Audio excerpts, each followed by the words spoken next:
이번 영상은 나처럼 되고 싶어하는 구독자들을 위해 만들었어. 한 달에 수천만 원씩 버는 사람들의 조언보다 내 이야기가 조금 더 현실성이 있지 않을까 싶어서. 나는 성장해온 과정이 너무나 생생하게 기억이 나거든. 이걸 언제부터 했냐면 대략 2년 전부터 했다고 보면 돼. 영상을 끝까지 보면 내가 절대로 하지 않는 행동 2가지도 알 수 있을 거야. 가볍게 듣지 말고 좀 집중해서 들어줘. 첫 번째, 숨이 가빠질 만큼의 운동. 예전에 인터넷에서 이런 글을 봤어. 멍게는 뇌가 없지만 태어날 때는 뇌를 가지고 태어난다. 자신이 자리 잡을 곳을 선택한 후에 열량 소모가 많은 뇌를 소화시켜 버린다. 이게 과학적으로 사실이든 아니든 머릿속에 한번 정화가 됐어. 아, 움직이지 않으면 내 머릿속도 썩겠구나. 두뇌를 활성화시키기 위해 운동을 해야겠다. 처음에는 다이어트를 하기 위해서 달리기를 시작하긴 했지만 이 말을 듣고부터는 힘들 때마다 무조건 밖으로 나갔어. 안산 호수공원 산책로 한 바퀴가 대략 2.5km 정도 되는데 2바퀴를 뛰고 나면 진짜로 머리가 맑아지더라. 물론 플라시보 효과도 있겠지만 나는 과학자가 아니기 때문에 사실관계는 중요하지 않았어. 그때부터 단호하게 결심을 했지. 이게 달리기든 수영이든 웨이트 트레이닝이든 운동은 평생 달고 가야겠구나. 혈액순환이 잘 돼야 뇌가 맑아지는구나. 아, 걷는 건 왜 안 하냐고. 걷기도 효과가 있겠지만 나한테는 드라마틱한 효과는 없었어. 이유가 너무 단순해. 걷기는 힘들지 않잖아. 안 힘든 걸 하는데 어떻게 바뀌겠냐? 인생은 다 똑같아. 네가 뭔 짓을 하든 겁나게 힘들어야지 변해. 힘들지 않고는 아무것도 바꿀 수 없어. 몸이 편하면 진지하게 한번 의심을 해봐. 너한테 필요한 건 정신개조야. 빡세게 한번 몰아붙여야 된다고 생각해. 한번 달리고 나면 머릿속에 고여있는 나쁜 피가 빠지는 기분이 들어. 그냥 달리기가 최고야. 체력 좋아지지, 우울감 사라지지, 스트레스 풀리지, 불면증도 사라지지, 혈액순환이 잘 되니까 웨이트 트레이닝도 잘 되지. 안 할 이유가 없어. 머리가 엄청나게 좋아지고 맑아진다고. 배병님, 관절이 안 좋은데 수영은 어떨까요? 극한까지 몰아붙일 수만 있다면 뭐든 상관없어. 두 번째, 잠깐이라도 독서를 한다. 이 얘기는 저번 영상에서도 다뤘지만 조금 더 자세하게 이야기하고 싶었어. 질문들이 너무나 많았거든. 너희들이 생각하는 것처럼 내가 책을 자주 읽긴 하는데 너희들이 생각하는 것만큼 책을 여러 권 읽지는 않아. 내가 이해 못하는 거 하나 이야기를 해줄게. 어떤 사람은 1년 동안 책을 100권 이상 읽었대. 그게 가능해? 진심으로 내 모든 걸 걸고 말하는데 누구를 뒷담화하는 게 아니야. 진짜로 나는 능력이 없어서 그렇게 책을 읽지 못해. 한 달에 몇십 권씩을 읽었다는 사람들을 보면 머릿속에 책이 다 들어가나? 라는 생각이 들어. 나 같은 경우에는 빨리 읽으면 일주일에 한 권, 평소대로 읽으면 보름에 한 권, 아 정말 바빴다 싶으면 3주에 한 권을 읽어. 왜 이렇게 오래 걸리냐면 읽다가 이해가 안 되거나 삘이 꽂혀버리면 생각에 잠기거든. 그 문장에 대해서 계속 생각하는 거야. 이걸 내 인생에 어떻게 접목시킬 수 있을까? 이 사람은 도대체 왜 이렇게 말했을까? 아니 이게 가능하다고? 이런 식으로 계속 생각하고 시뮬레이션을 돌리는 편이야. 그래서 한 권을 읽는데 보통 시간이 2주 정도 걸려.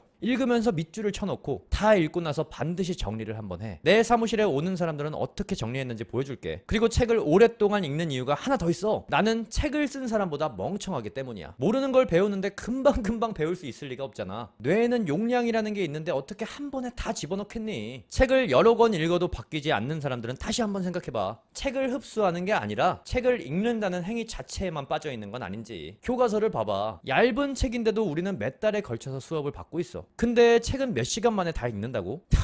난 잘 모르겠다. 넘어가자. 마지막은 내가 절대로 하지 않는 행동 2가지를 알려줄게. 우선 첫 번째, 나는 술을 절대로 마시지 않아. 맥주든 소주든 와인이든 어떤 자리에서 그 누가 술을 권하든 나는 절대로 마시지 않아. 만약에 내가 안 마시면 어색해지는 자리가 있다. 물론 그 자리를 가지도 않겠지만 만약에 그런 상황이 온다면 화를 내고 그 자리를 박살내버릴 거야. 남들이 뻘쭘해지든 말든 그딴 건 나한테 중요하지 않아. 술을 마시면 성공할 수 없다는 생각이 뇌리에 박혀있거든. 인생을 바꾸고 싶다면 내가 좋아하는 것들을 포기해야만 해. 술 좋지. 근데 술을 마시면 자기 개발할 시간을 포기해야 되잖아. 다음날도 머리가 어지러울 거 아니야. 폐해병님, 그래도 특별한 날에는 한 잔씩 해야 되는 거 아닌가요? 아이고 그럼 당연히 되지. 넌 마셔. 그걸 왜 나한테 물어봐? 대신에 선택을 했으면 책임도 네가 져. 나는 안 마실 거야. 너처럼 되기 싫으니까. 하지 않는 행동 2번째, 사람을 잘 만나지 않아. 이건 반감이 심할 것 같아서 짧게만 설명을 할게. 성장하는 단계에서는 모든 시간을 아껴야 돼. 사람을 만날 때 쓰는 모든 시간이 기회비용이야. 성공하고 싶어? 그럼 성공을 하고 사람을 만나. 초기 1년 동안은 가족을 만나는 시간조차 아까웠어. 아, 이건 여기까지만 얘기할게. 가족 얘기하면 또 난리 날 거잖아. 내 가족인데 지들이 더 난리야. 더 깊은 이야기를 듣고 싶으면 나를 찾아와. 유튜브에서는 못하는 말 다 해줄게. 내가 편집 때문에 말 잘해 보이는 것 같지? 너에게 모든 노하우를 알려줄 테니까 나를 믿고 와. 간다. 안녕.